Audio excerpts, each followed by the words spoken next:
vai aparecer, né? Vai aparecer uma série, é a série de Dimensão Estética do Brinquedo, que vai se desenvolver em vários e-books com guias, né, guia pedagógico de prática, de exercícios práticos, artísticos, estéticos, de como utilizar na escola, né, como utilizar em oficinas de arte.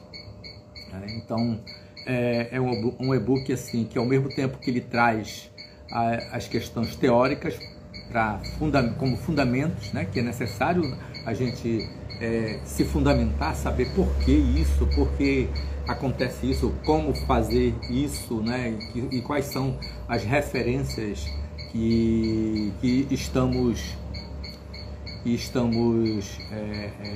envolvendo nessa relação de poder falar do brinquedo, falar da imaginação, falar de criatividade, falar da arte da criança, né?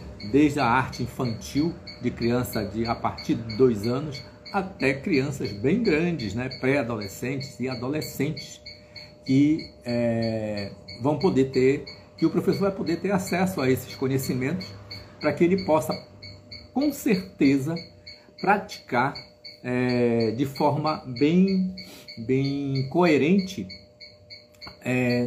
a partir do seu planejamento, a partir da escolha de metodologia e aplicar esses conhecimentos, né? Então a ideia é a gente munir o professor de conhecimentos, né? E nada melhor do que a gente poder construir, né? E dizer para vocês que a dimensão estética do brinquedo foi a minha tese de doutorado, né? E por isso eu estou fazendo essa coletânea da série Dimensão Estética do Brinquedo através de e-book, para que se possa ter uma linguagem mais simples, mais direta ao professor e ao mesmo tempo trazer atividades, trazer exercícios para que o professor possa utilizar e trabalhar em sala de aula os materiais, né, os materiais mais indicados, dinâmicas de grupo, né, a gente vai poder oferecer através dessa série, né. Esse primeiro e-book, ele é Brinquedo e Imaginação, né, reflexão crítica no domínio da forma estética. Ele trata da questão da imaginação, que eu já tive uma live aqui, tenho acho que umas 3 semanas, né? Nós falamos sobre a imaginação, falamos sobre o brinquedo, né? E nesse e-book a gente junta, né, brinquedo e imaginação, trazendo a história do brinquedo, um pouco da história, um pouco do surgimento do termo brinquedo, como é que surgiu o brinquedo, como isso se relaciona com a imaginação, quais são os tipos de brinquedos que existem na sociedade, né, e assim por diante, né? Então eu não vou falar muito sobre essa questão desse caderno que já está aqui comigo, né? E que ele vai ser um e-book, que eu já estou fazendo a divulgação, né? E para que no próximo sábado vocês possam estar aqui e trazer outros colegas, outras pessoas para vir para o lançamento desse e-book, que vai ter surpresa muito agradável, muito boas e oportunidades, né? Então vamos falar hoje o significado do trabalho em grupo, né? Então nós vamos direcionar essa fala a um aspecto importante da arte da criança de 10 a 12 anos.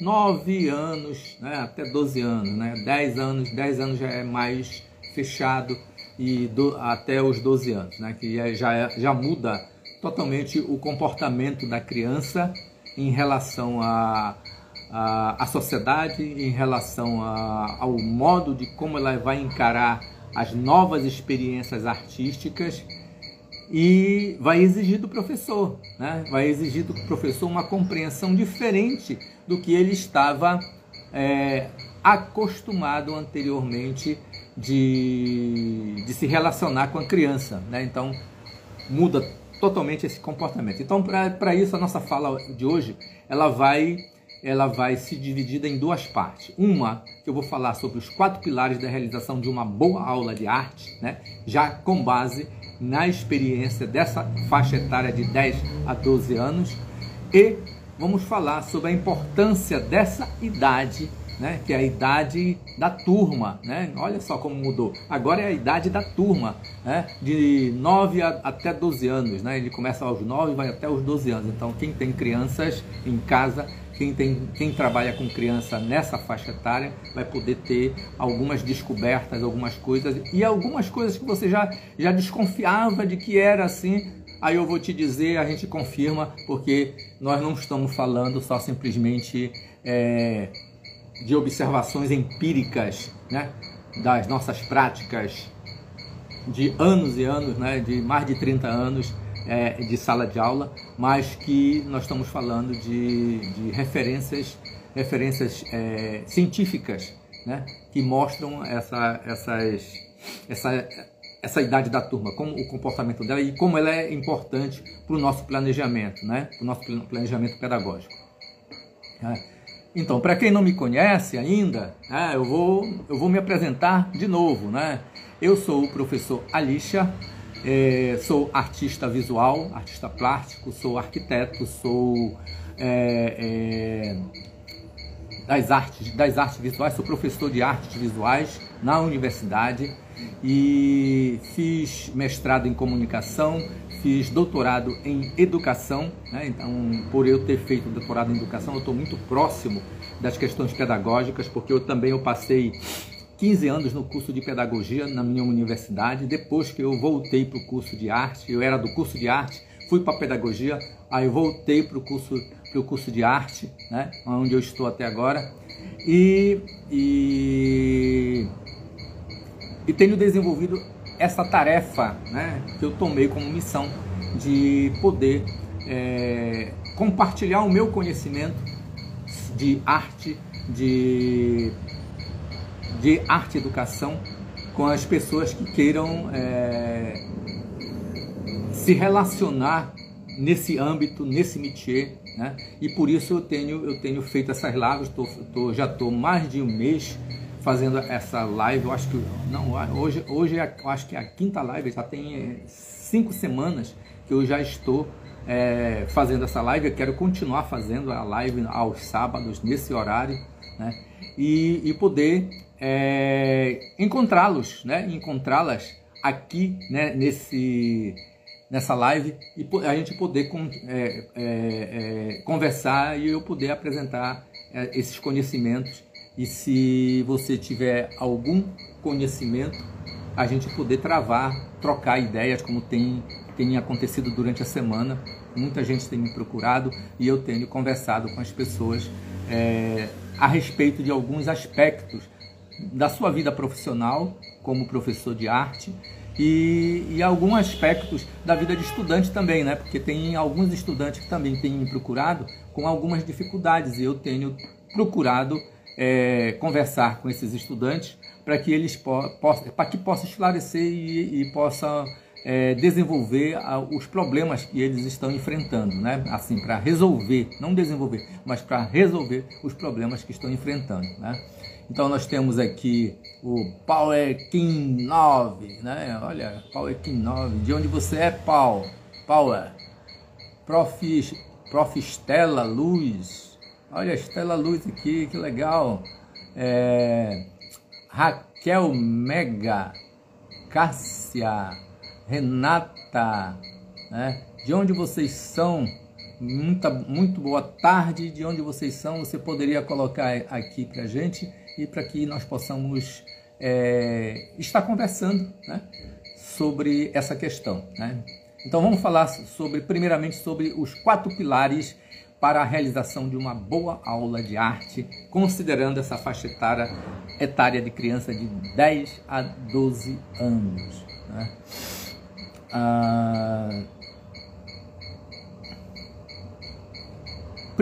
O primeiro pilar é se você se identifica com os alunos e com a aula de arte, né? Então são duas coisas: você se identificar com os alunos que você está trabalhando e se identificar com a sua aula, né? Porque eu tenho recebido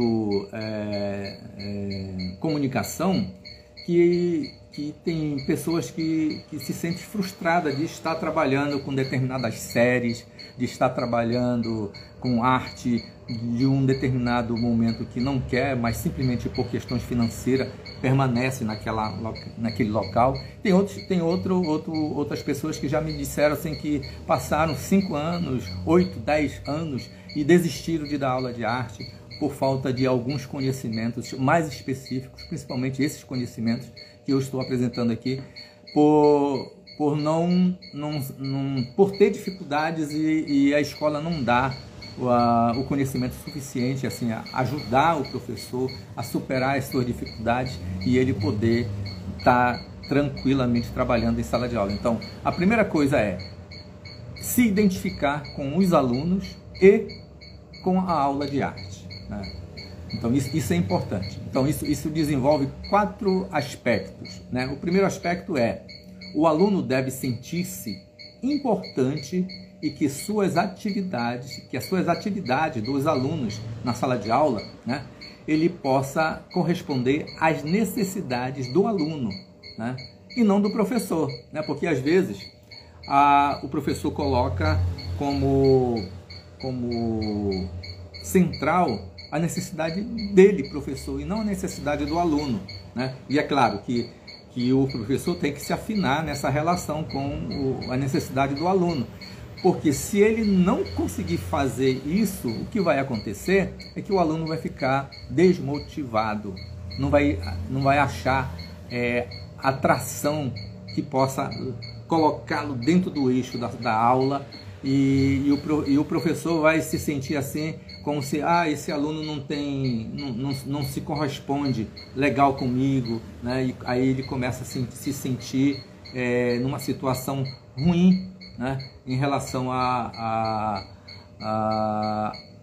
construção daquela relação com o aluno, né? Por isso que é necessário, quando a gente começa um conteúdo, que a gente possa fazer uma avaliação diagnóstica sobre os nossos alunos, para que a gente possa saber das necessidades dele, e isso é muitíssimo importante, né? Outro aspecto é que o professor ele deve ajudar o aluno a se sentir-se confiante e não apenas a instruir, né? A instruir sobre como usar o material, como usar a tinta, como usar o pincel, como usar isso, como usar aquilo. Não.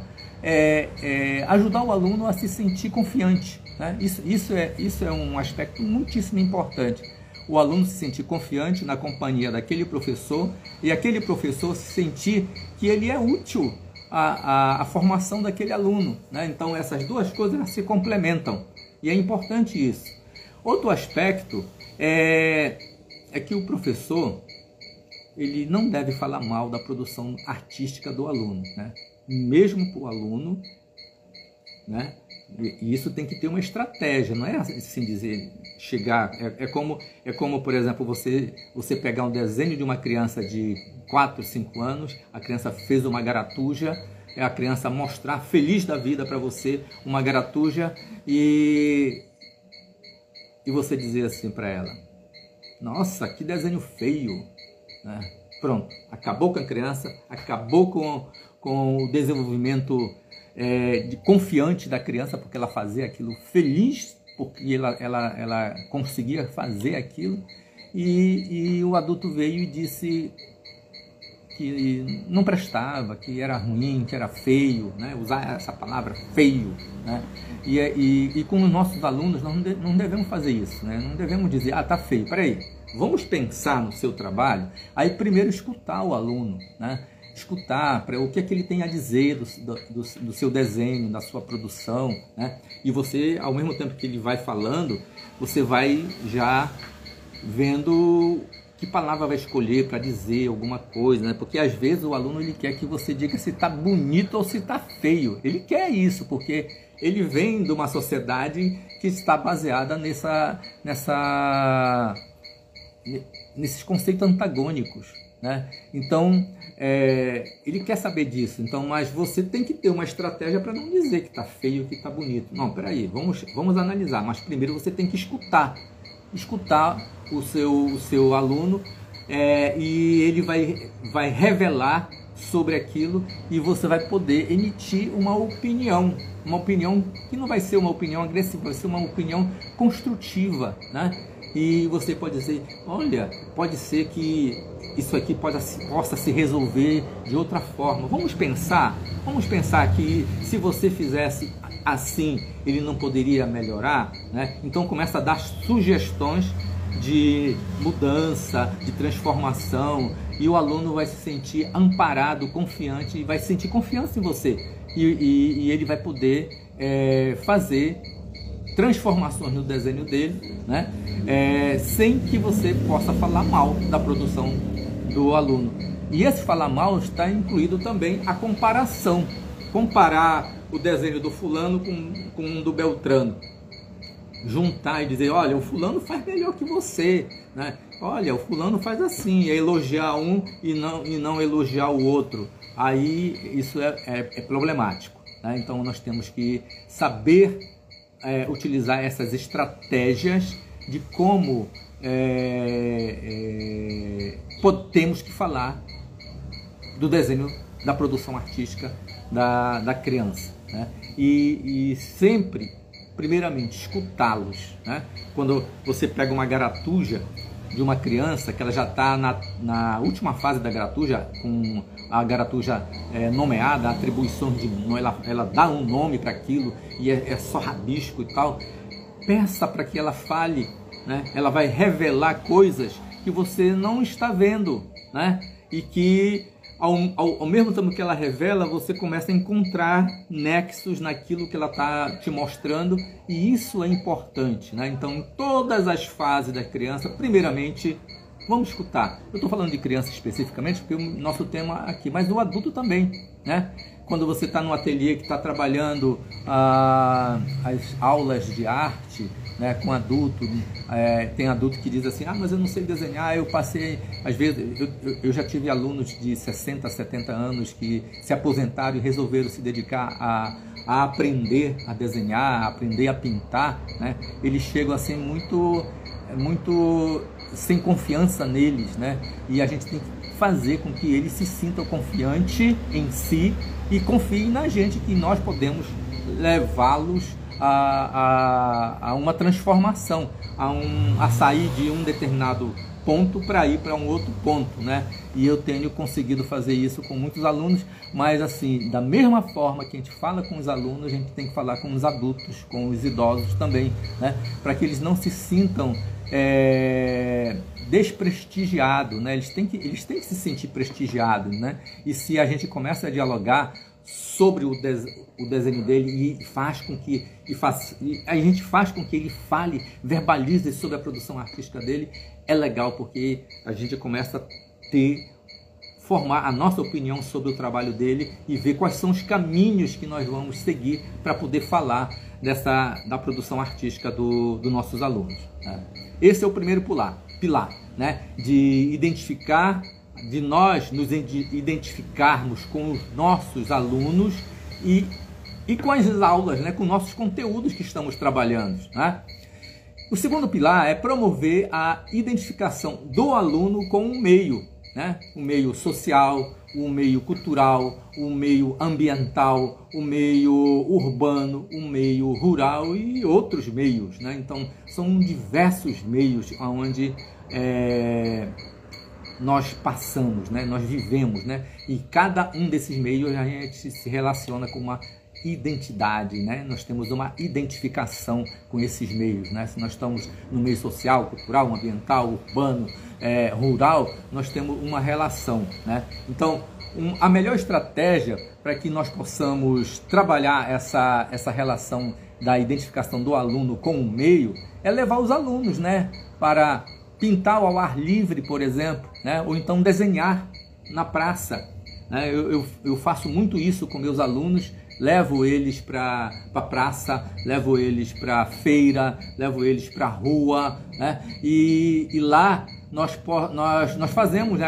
Aí, é claro, eu vou utilizar um método. Olha, o método é esse, e explico o método. Aí eles começam a exercitar aquele método se nós estamos fazendo pintura ao ar livre, se nós estamos fazendo desenho ao ar livre, né? E usando determinados tipos de material, seja pastel, seja o grafite, seja carvão, né? E isso vai fazer com que o aluno ele se sinta assim confortável, né? Porque tem uma pessoa ali que entende daquilo e que está com eles ali ao ar livre, fazendo pintura e tudo mais e trabalhando com eles, né? E o outro aspecto dessa identificação é coletar materiais, né? Faz coleta de material na própria escola, né? Eu fiz muito isso. A gente separava cestos de lixos assim que estavam na escola e durante a semana a gente dava uma volta na escola e coletava os materiais que estão lá jogados, às vezes na lixeira. Tem materiais, tem papel de diversos tipos, de gramatura jogado no lixo, tem copinhos plásticos, colheres, tem, sei lá, outros materiais que são jogados, descartados no lixo e que nós podemos aproveitar, e às vezes são materiais naturais. Se a escola tem um pátio natural, que tem árvore, que tem folhas, dá para coletar essas folhas, dá para coletar os materiais e trazer para o âmbito da nossa coleta, né? Então vamos coletar. E depois dessa coleta, nós vamos classificar, né, esses materiais, né? Materiais por tipo de materiais, né? Por conta do material, se é papel, se é plástico, se é ferro, se é vidro, né? Vamos classificar esses materiais.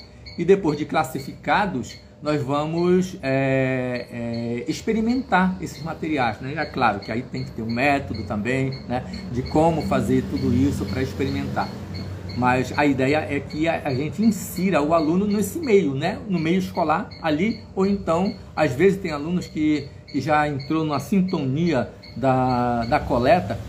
Quando ele vem para a escola, ele já vem olhando na rua e encontra um prego, encontra um martelo, encontra uma ferramenta, encontra não sei o que, e leva para a escola, e essa coleta vai ficando rica, né, de material. Outro aspecto que é importante inserir o aluno nesse meio é visitar o ateliê de artistas, né? Se é possível você fazer isso, então vamos visitar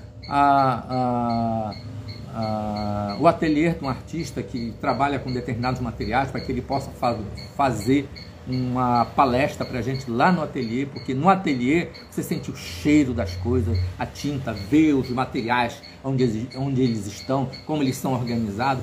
Eles são importantíssimo para isso, para criar no aluno a ideia de que é um espaço de produção do artista, né? Como é que ele se organiza? Por mais que seja a sala da casa do artista, né? Como aqui na minha cidade, muitos artistas não têm ateliê, eles têm a própria sala, às vezes a garagem, né? Outro dia eu fui na garagem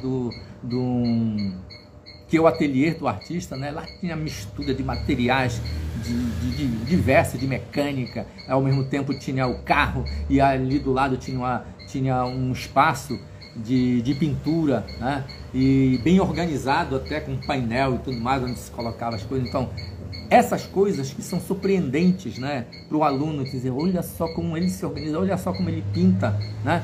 E às vezes a gente vê filmes que o espaço tem que ser um espaço grande, tem que ter um espaço assim, não sei o que e tudo mais, e às vezes é a necessidade do artista, né, de ter aquele espaço ali naquele local. Às vezes ele mora no kitnet, é em cima da cama que ele faz as coisas, né?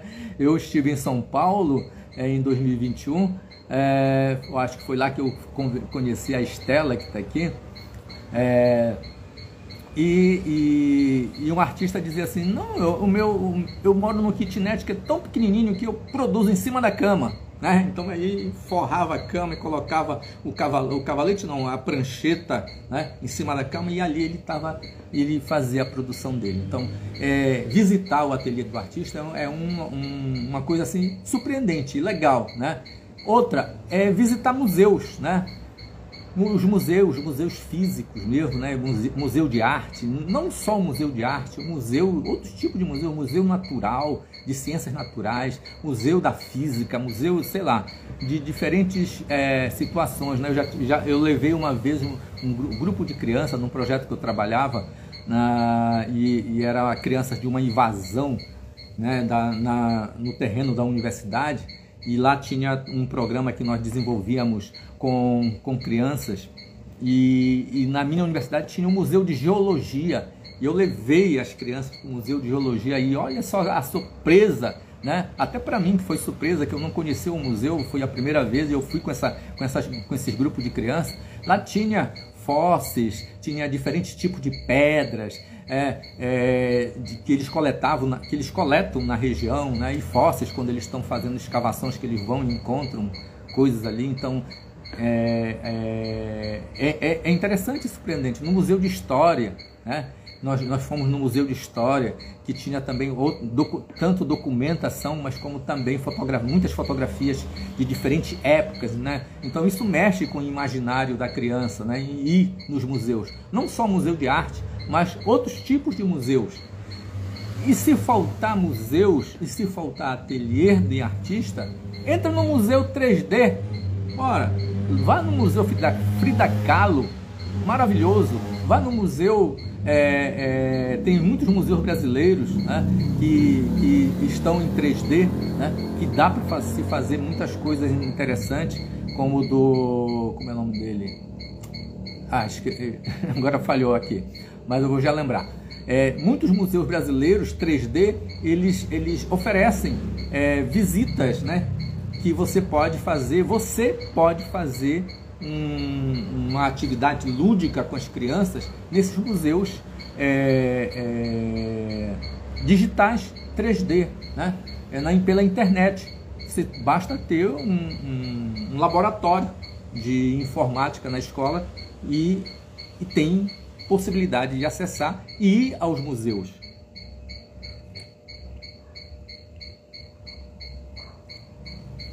O terceiro pilar é a motivação artística, né? Que se no primeiro pilar é a identificação, alunos o professor com os alunos e o professor com as aulas, o segundo pilar é a promoção de identificação do aluno com o meio, né? Então aí eu dei essas sugestões. E o terceiro pilar é a motivação artística. Como é que se faz a motivação artística, né? Então eu vou dar algumas pistas aqui. Primeiro, levar em consideração duas coisas. A criança possui um impulso natural para a expressão artística.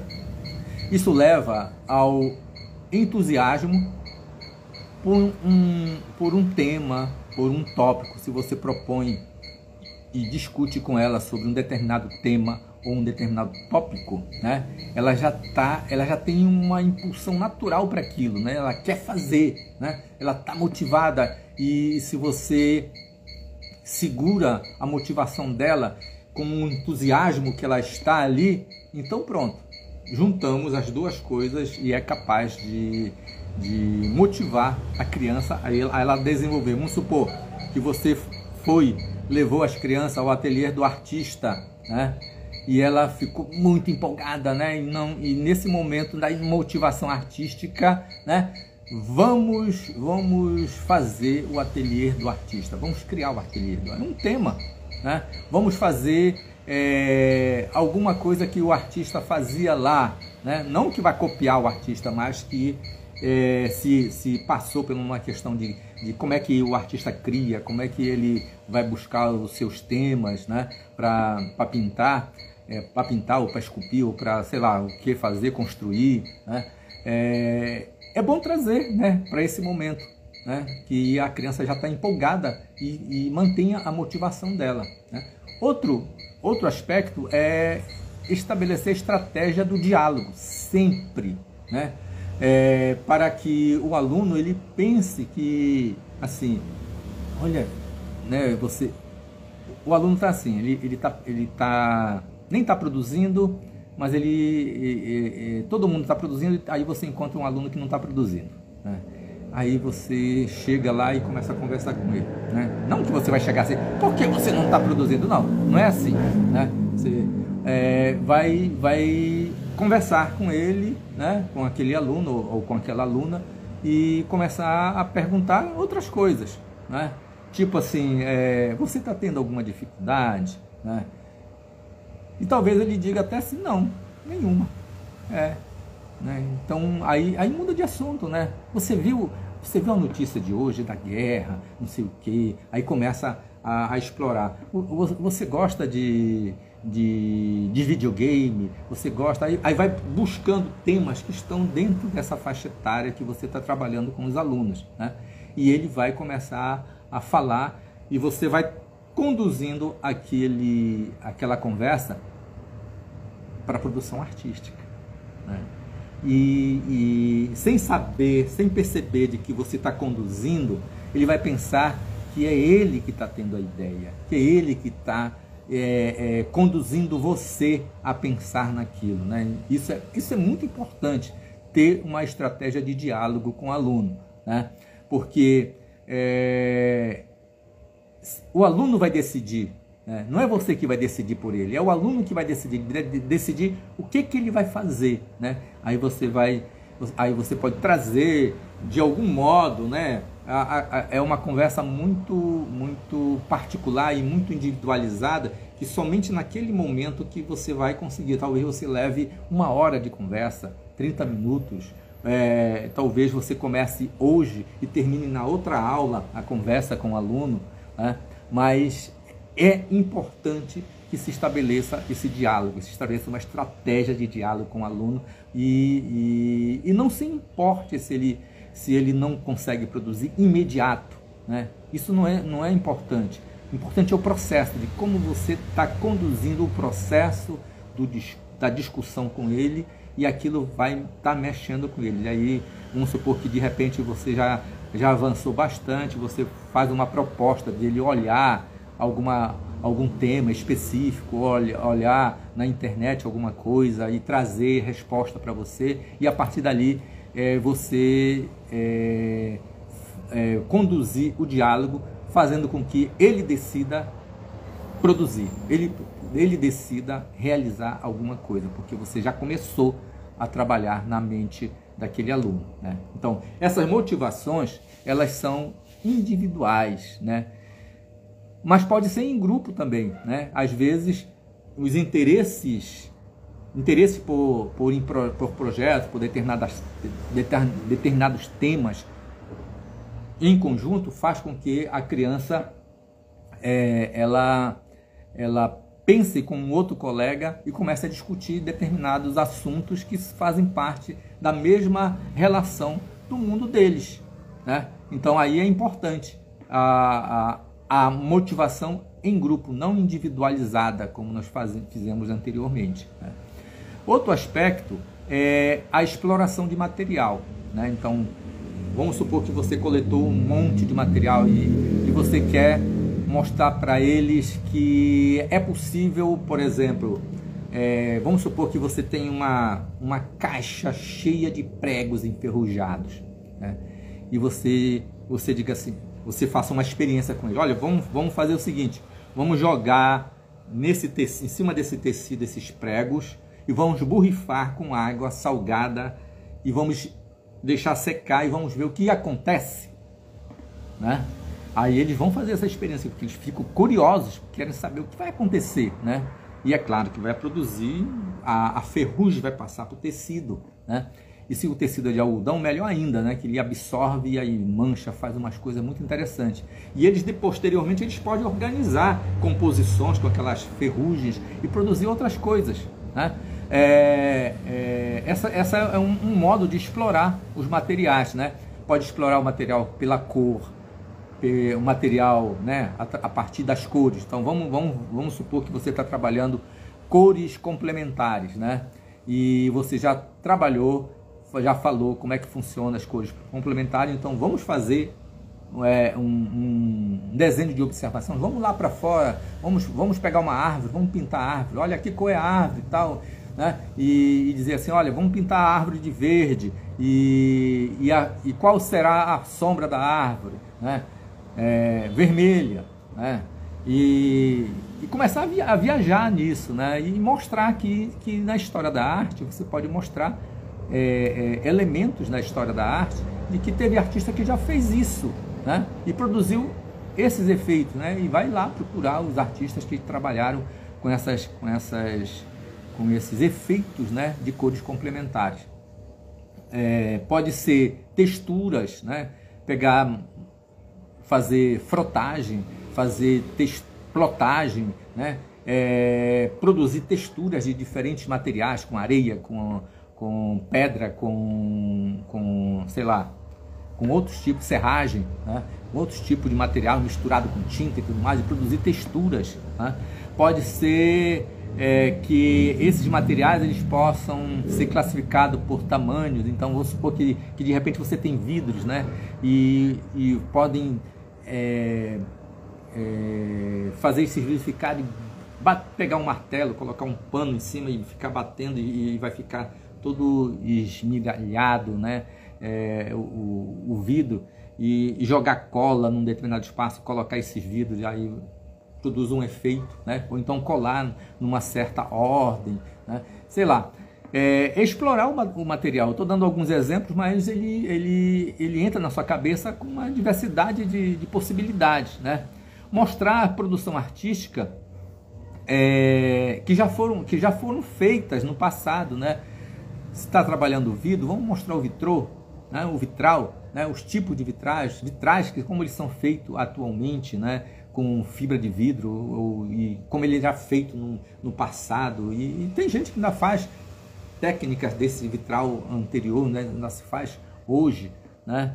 E mostrar essas produções, né? Artísticas e estéticas que foram produzidas na sociedade, e que é possível, né?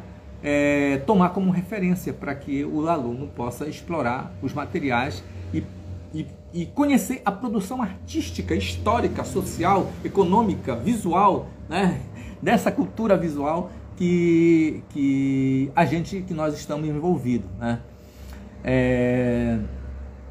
Fazer visitas, né? As visitas que nós já falamos anteriormente, fazer explorações, né? a uma arquitetura, por exemplo, né? E explorar essas junções, misturas de materiais que, em geral, principalmente a arquitetura mais antiga, eclética, né? Elas fazem, né? Estabelecer experimentações, discussões, e fazer entrevista, né? Fazer com que eles vão entrevistar determinados artistas. Às vezes é um artesão, é um artista que mora próximo de casa, né? Vamos fazer entrevista com eles, vamos trazer essas entrevistas para cá, né? E de repente, se o artista quiser ir na escola para poder ir para uma entrevista coletiva com os alunos, vamos fazer uma entrevista com os alunos, né? E é legal isso também, né? Esse é o terceiro pilar que nos favorece, né? Que são modos de criar motivações artísticas, né? O quarto pilar dessa realização, para que a gente possa realizar boas aulas de arte, é a ampliação do quadro de referências, né? Através da leitura de obra de arte, né? Ter uma estratégia e um método para se realizar leitura de obra de arte. Existem muitos métodos, muitos modos de se fazer leitura de obra de arte, né? Você escolhe um e trabalha com seus alunos. A analisar estilos dos artistas, né? Os estilos, se você está numa cidade que tem muito artista ou artesão, vamos analisar os estilos deles, né? Vamos nos apropriar desses estilos e fazer releitura desses estilos, né? Aí nós fazemos outras produções com base na leitura que nós fizemos daqueles estilos, né? Conhecer o contexto histórico, social e cultural, né? Através da história da arte, né? Que é importante a gente conhecer, que a gente não vai contar a história da arte linear, né? Lá começamos lá pelo Neolítico, Paleolítico e vem pelos a Antiguidade Clássica e vem chegando até chegar agora aqui, não. Nós podemos fazer história da arte entrando num estilo e a partir daquele estilo percorrer tanto para o passado quanto para o presente, né? E mostrar, por exemplo, o romantismo ele tem bem lá no passado como tem no presente, né? Produções românticas, né? E trazer esses conhecimentos através das características, né? Ou então através de temas, através da iconografia, né? Que a gente consegue ampliar os nossos quadros de referência e o aluno precisa desses quadros de referências para que ele possa criar os seus repertórios, né? Que são muito, que eu tenho falado bastante assim, vamos criar repertório, né? Que tem que ter na imaginação.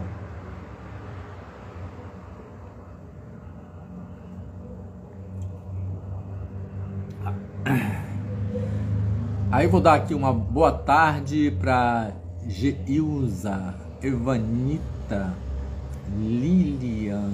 Liliana, né? Meireles, Arte Margila, Jorge, Renato, Cíntia, Cris de Olive, Bruna Pereira, Marlene, né? São as pessoas que já chegaram por aqui agora. E uma boa tarde. Gente, diga de onde vocês estão aí para eu poder me conectar com esse Brasil maravilhoso de onde vocês estão vindo, né? E vamos mudar de assunto agora, né? Então esses são os 4 pilares para a realização de uma boa aula de arte, os conselhos que eu estou dando para vocês a partir das experiências que eu acumulo e de teorias que eu tenho trazido e disponibilizado. Se você quiser conhecer mais a respeito das teorias artísticas e metodologias, né, pode fazer o meu curso, o meu mini curso Arte de Ensinar Arte. Esse mini curso ele está disponível, basta ir no link da minha bio aqui e você vai para uma página que você vai conhecer o curso lá, e se te interessar, se matricule, que aí a gente vai poder, tá passando um carro aqui de som, que a gente vai poder conversar mais a respeito de aula, planejamento, metodologia, leitura de obra de arte, né? Que lá nesse mini curso a gente tem disponibilizado aos professores, né? E é importante a gente poder ter esses mecanismos para que nós possamos oferecer aos professores as possibilidades de que ele possa ter conhecimentos né, e eu estou à disposição, disponível para fazer isso nesse momento, né, agora, né, porque antes eu ficava na universidade e não me comunicava, só me comunicava com os alunos que chegavam na universidade, né, e agora eu resolvi, por esse canal, abrir, ampliar e chegar a mais pessoas esses conhecimentos, né? Então nós vamos falar agora sobre a importância da idade da turma de 9 a 12 anos, né? Então a idade de 9 a 12 anos muda totalmente o paradigma do pensamento da criança. Ela está numa outra fase, uma fase de muitas descobertas. Ela está numa fase em que ela está encontrando outros colegas na escola e sabendo que além da escola eles podem se encontrar, né? Além da escola eles podem conversar, principalmente agora que nós temos o celular, né? Essa comunicação através das redes sociais.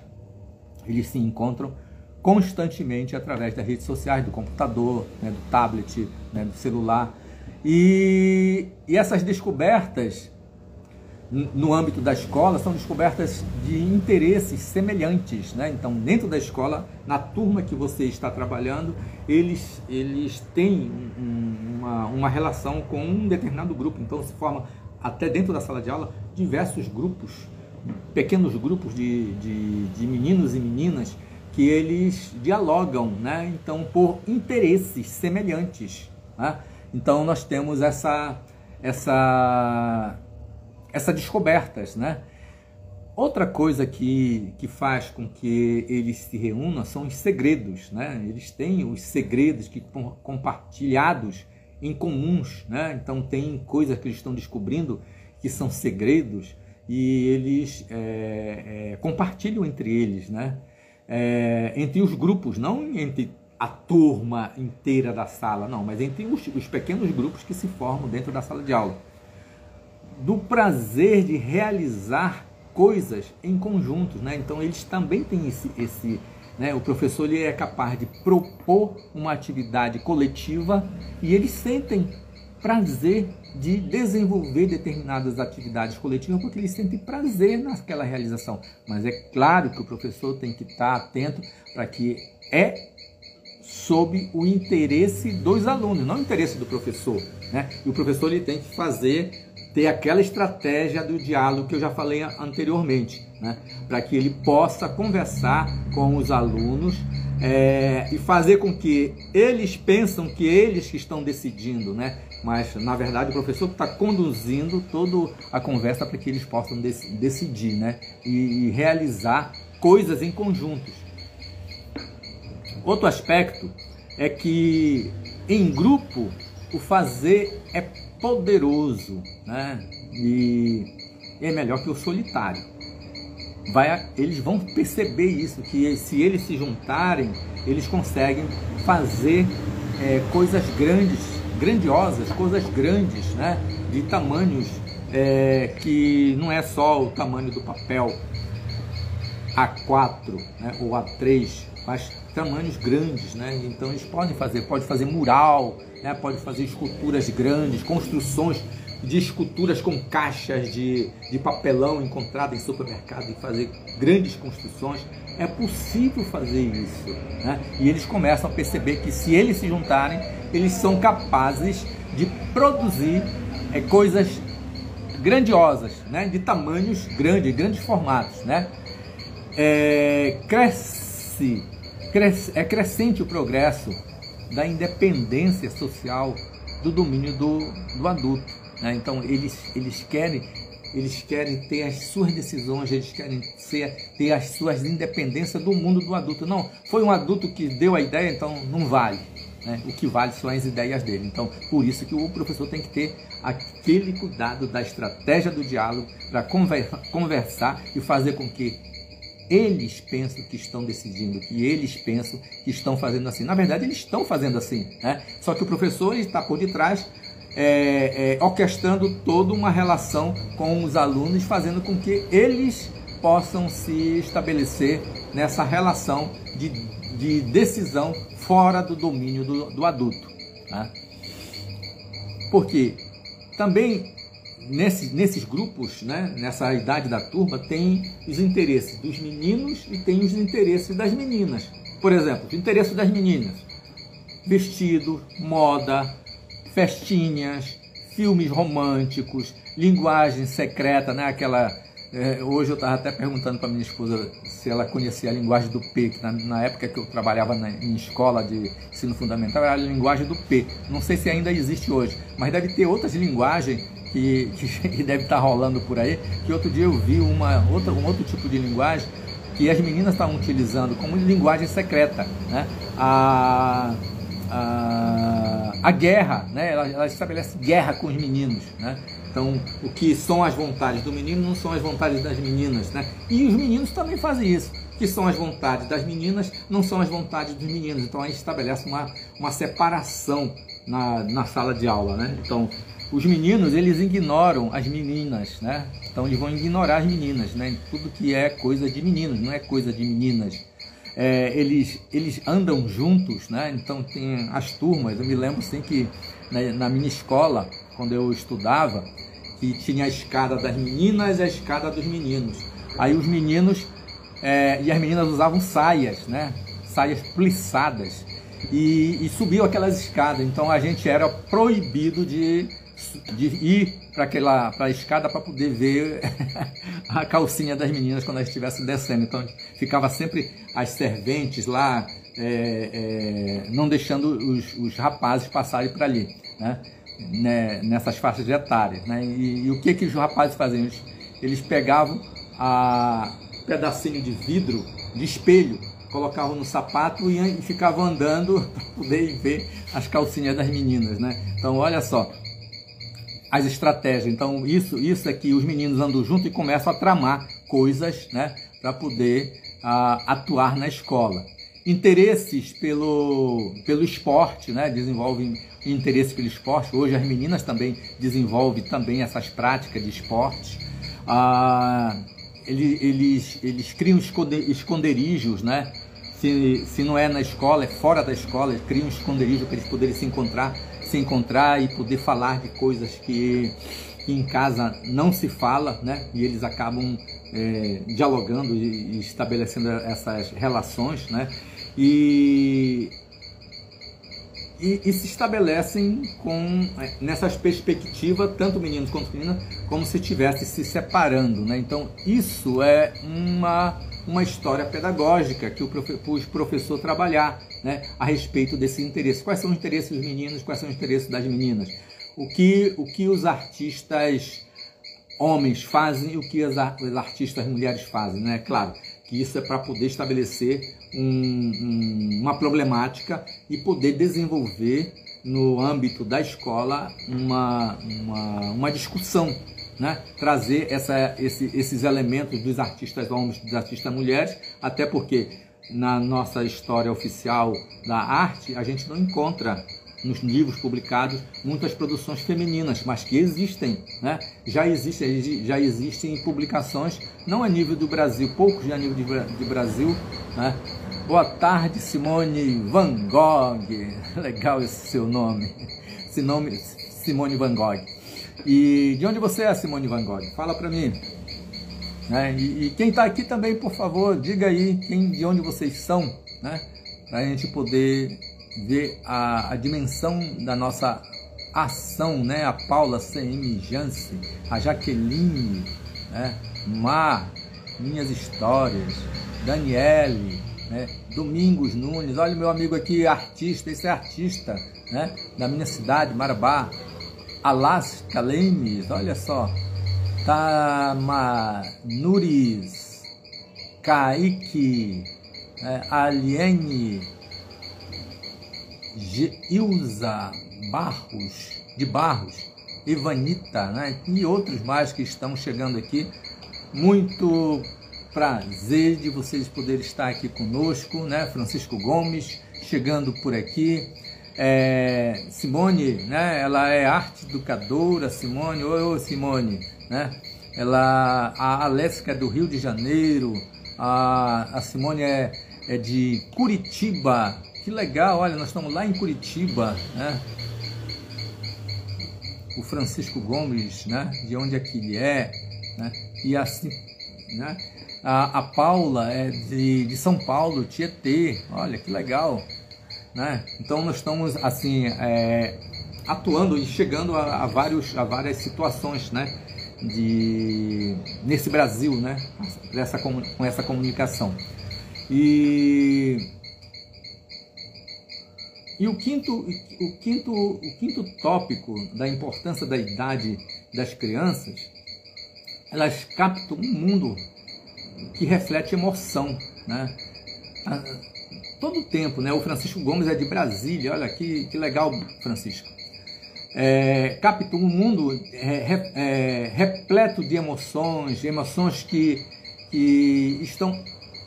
que já estiveram com os adultos, mas que os adultos vão deixando de lado e essas crianças elas começam a borbulhar essas emoções que nós já vivemos, né, nesse mundo, né? Um mundo real e um mundo natural. Elas fazem essas separações, que existe um mundo real, que é um mundo físico, concreto, e existe um mundo natural, que é o mundo da natureza, né? As crianças, elas fazem essa diferença e para elas é importante. Por que é importante? Porque no mundo real, elas consideram que é um mundo do adulto, né? E o mundo da natureza é um mundo que não é do adulto, é um mundo que ela se encontra, que é da natureza dela, de ser aquele jovem que ela é, né? De 10 a 12 anos, e que ela consegue ver, por exemplo, as cores das plantas, das gramas, do céu, da paisagem, da paisagem natural, da paisagem urbana, né? Dos materiais. Ela consegue perceber isso mais do que os adultos que já passaram por essas fases, que muitos adultos não tiveram nem a chance de explorar essas possibilidades, né? Porque já foram encaminhados para outras questões dentro desse mundo de concorrência, de emprego, né? E que quando nós éramos estudantes a gente não teve muita atenção para isso, né? Hoje nós queremos dar essa atenção aos nossos jovens, né? Aos nossos pré-adolescentes de 10 a 12 anos.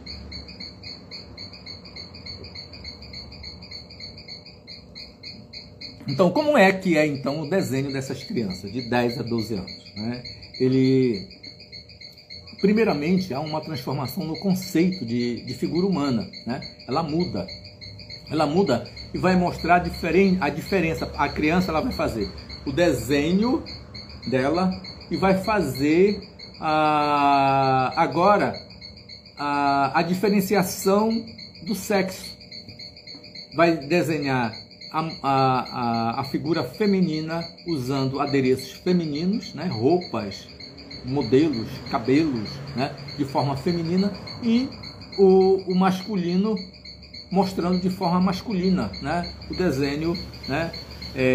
De roupa, de cabelo, de detalhes, né? Como se veste, né? Então, e é muito rico isso, né? Porque a gente pode explorar de muitas formas essas possibilidades do desenho, né? Que faz essa separação de gêneros, né? Através da roupa, através do cabelo, através dos detalhes, né? Uma vez eu fiz uma coleta de desenhos com crianças que eram mais ou menos nessa faixa etária, eu acho que era de 9 a 11 anos, mas eles demonstravam, por exemplo, a família. A ideia era eles fazerem a família, mas demonstrava a família, né? Quem era homem, quem era mulher, com a diferenciação dos detalhes da roupa, né? Do tipo de calçado, do cabelo, né? Para mostrar quem era feminino e quem era masculino ali naquela família, né? O desenho, ele não é uma consequência de observação para essas crianças, né? Ela vai caracterizar meninos e meninas, né?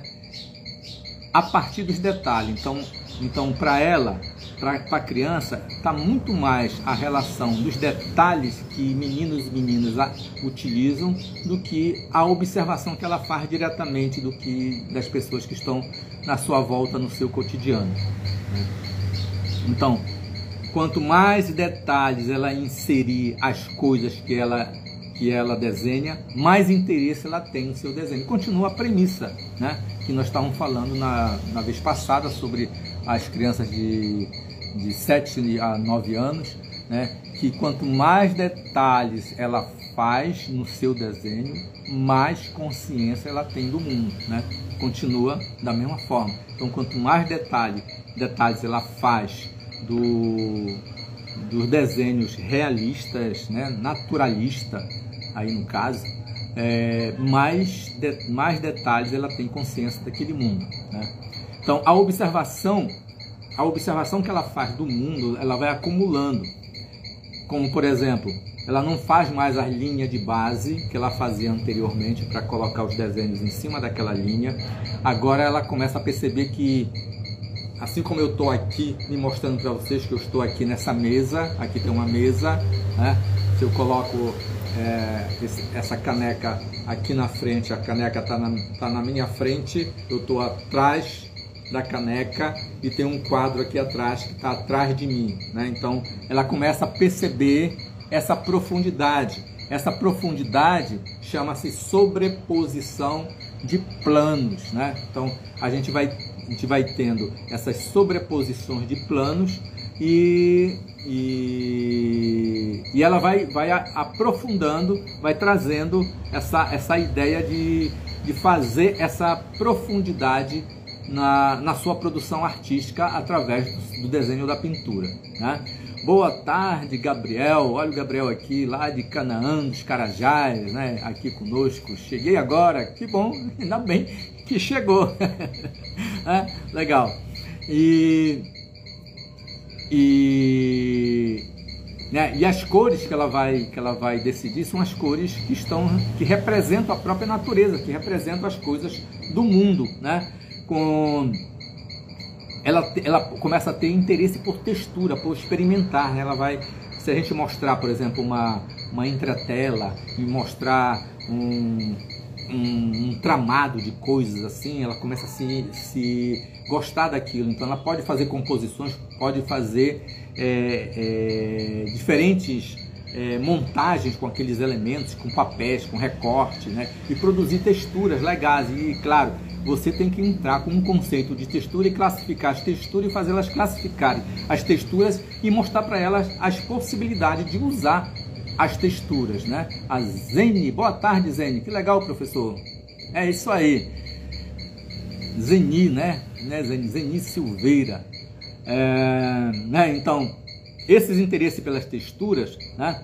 Ela vai desenvolver também o desenho realista, né? Além das texturas, ela vai desenvolver interesse pelo um desenho realista, né? Que ela vai gostar, né? Tem crianças que vão gostar, tem crianças que vão gostar muito mais das texturas, tem crianças que vão gostar da fotografia, do vídeo feito a partir do celular, né? Aí, tanto para a fotografia quanto para o vídeo, o professor tem que dar as devidas orientações como utilizar a técnica, que não é só apertar, dar o clique, né, no celular, né, ou então apertar no botãozinho digital e capturar a imagem, mas que tem todo umas questões que estão relacionadas à luz, que estão relacionadas ao movimento, que estão relacionadas à composição e assim por diante, né? E o significado para outras crianças do abstrato, né? Tem as crianças que vão optar por trabalhar com textura, vão se interessar pelo abstrato, né? Então, mas tudo isso tem que ser trazido para as crianças, os momentos dentro da cultura visual, né? A fotografia, o vídeo, o desenho, a pintura, a escultura, a arquitetura, tem que ser trazido e mostrar para ela essa gama de possibilidade de se poder fazer essa diversidade de coisas que nós podemos desenvolver com criança de 10 a 12 anos, que dá para fazer isso por muitos anos, né? Muitos anos mesmo, e a gente poder trabalhar com essas crianças sem repetir coisas, sem deixar monótono e sempre estar motivando a criança a produzir, né? Então, esse é o meu apanhado de hoje, né? Sobre o trabalho, o significado do trabalho em grupo de crianças de 10 a 12 anos, né? Então, como eu falei no início, nós dividimos a nossa fala em uns 4 pilares da realização para se realizar boas aulas de arte e a importância da idade da turma, né? Que eu acabei de falar aqui, né? Me permite, a Simone Van Gogh, me permite, professor, percebo que mata esse processo na construção da arte é o medo da experimentação. Verdade. É por isso que nós temos que ter essa estratégia do diálogo, né, com as crianças, para que a gente possa fazer com que ela supere esse medo, né, da experimentação e fazer com que isso seja natural. Se ela trabalha no conceito do naturalismo, nós temos que fazer com que isso se torne natural para ela, para experimentar, e fazer com que ela experimente sem perceber que ela está experimentando, né? Aí ela acaba superando esse medo de experimentação, né? Eu tenho umas crianças que eu trabalho e trabalho com experimentações, e eles não têm nenhum medo de fazer nenhum tipo de experimentação. Eles, se errou, como eu digo para eles, guarda, que isso aqui é para o futuro, né? A gente guarda, tem uma pasta só para isso. E se deu certo, legal, então vamos falar mais dessas coisas que deu certo, né? A Simone diz assim ainda, para agradar os pais, muitos professores ficam no feijão com arroz e cópias. É verdade, né? Essa é uma dificuldade, porque nós temos que fazer duas educações, Simone. Nós temos que fazer uma educação dos pais e temos que fazer uma educação dos alunos, né? E essa é uma coisa histórica, porque a gente tem, olha, eu já estou há mais de 40 anos nessa trilha e a coisa continua sendo a mesma. Parece que os pais não se desenvolveram, né? E muitos pais não se desenvolveram mesmo, porque a escola não dá as possibilidades de educação artística e estética adequada, né? E os poucos professores que trabalham com a educação artística e estética, eles se sentem menorizados, né? E por isso, né, essa semana eu recebi uma mensagem aqui no direct de alguém que disse assim: eu trabalhei 10 anos e desisti de dar aula de arte, né? Aí eu disse, por que você desistiu? Ele disse, porque a escola não me dava apoio, né? E tem esse outro lado, né? Da escola não dar o apoio, da escola não possibilitar espaços adequados, de não apoiar o professor. Ainda bem que quando eu trabalhei em escola de ensino fundamental e médio, eu ia com a direção, ia com a coordenação pedagógica e eles me davam o apoio. Não sei se é porque eu era artista, né? Eu já era artista e eles me davam o apoio e eu conseguia fazer as coisas e conseguia ter espaços na escola, né? Com crianças, às vezes, com as crianças é tranquilo. Muito a parte pedagógica quer poder. A parte pedagógica quer podar os professores. Realmente, Simone, essa é uma realidade e que a gente precisa se reunir, se juntar e ficar forte nessas conduções do trabalho pedagógico, né? Para que a gente possa mudar essa realidade. A gente tem feito um esforço danado para que isso mude, né? Mas ainda continua sendo os mesmos problemas e parece que é um problema histórico. Chegou aqui o meu filho mais velho, o Alexandre, Modesto, né? Uma boa tarde, meu filho. Ida, né? Ida também chegou aqui, né? E se alguém quiser comentar ou perguntar mais alguma coisa, assim, para a gente poder ir conversando, né? Mas estou à disposição de vocês. E quero dar duas notícias, né? Que uma que eu já dei no início, que no próximo sábado nós vamos estar fazendo o lançamento do nosso e-book, né? Esse aqui é o caderno do e-book, né? Que nós vamos estar lançando no próximo sábado aqui na nossa live, tá? E em breve nós vamos estar lançando também um curso que é sobre a arte da criança de 2 a 12 anos, né? E para compreender com estratégias pedagógicas, com estratégias de trabalho na escola, com exercício e tudo mais, para que a gente possa atender os professores, né? Então, se a gente tem um programa agora aqui, que todo sábado nós estamos falando sobre esse papel pedagógico, estamos falando sobre essas questões com o professor, para que o professor se sinta mais forte, se possa ter uma referência para que ele possa continuar sendo professor de arte e não desistir, né? Porque esse é um problema que a Simone Van Gogh está colocando aqui, que de repente o professor ele desiste, né? Ele é capaz de desistir, de dizer, não quero mais ser professor assim, né? É preciso que o professor se torne apaixonado, né? Que ele tenha aquele primeiro pilar, identificar com os alunos, se identificar com a aula, né?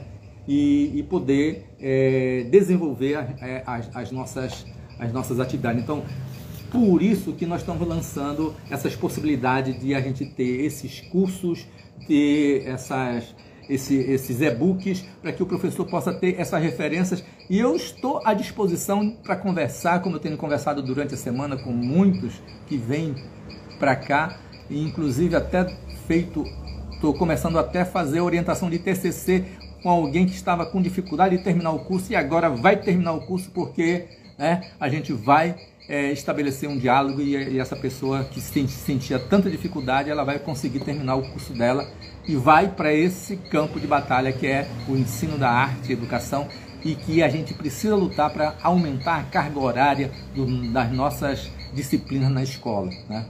E são coisas assim, aumentar a carga horária da disciplina na escola, ter o nosso espaço, o nosso ateliê na escola para produzir com os alunos com facilidade, para não ter que ficar na sala de aula, desmontar e montar preocupado que vai terminar a aula, preocupado que vai sujar a sala, né? Coisas assim. E a gente tendo os nossos espaços na sala de aula, na escola, a gente consegue fazer melhores condições do nosso trabalho, assim como as possibilidades da gente poder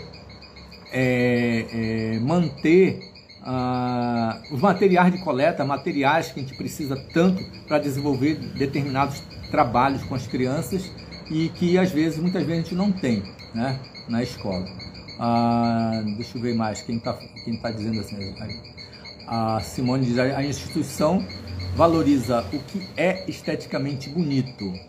Pois é, esse é um aspecto que nós devemos, e nós somos responsáveis por isso, né? De mudar esses conceitos, né? De que precisamos dizer que existe o feio e existe o belo, e existe o expressivo e existe o emocional, né? Que muitas vezes não é levado em consideração e acaba no padrão, né? Esse meu e-book que eu vou estar trazendo aqui, eu faço esses questionamentos e coloco de forma crítica como isso deve ser visto, e o professor precisa ter esses argumentos para ele poder continuar trabalhando na escola, né?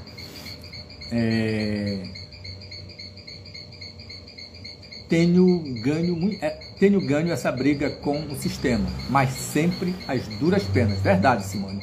É seu mérito, né? É seu mérito, e eu estou do seu lado, precisando de mim, eu estou aí contigo.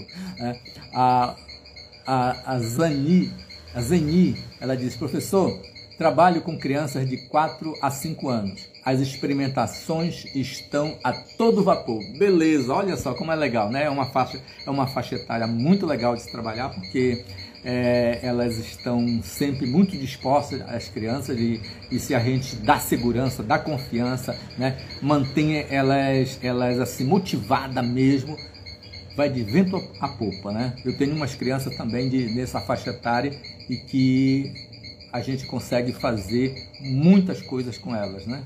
E elas conseguem brincar, e é brincando, né, que vai aprendendo, né? É brincando que se aprende, né? Então a partir das brincadeiras, né? Deixa eu ver se tem mais alguma questão aqui. Então, em breve nós lembrando assim, que em breve nós vamos estar lançando um curso, né? É um curso de 200 horas que nós vamos estar lançando.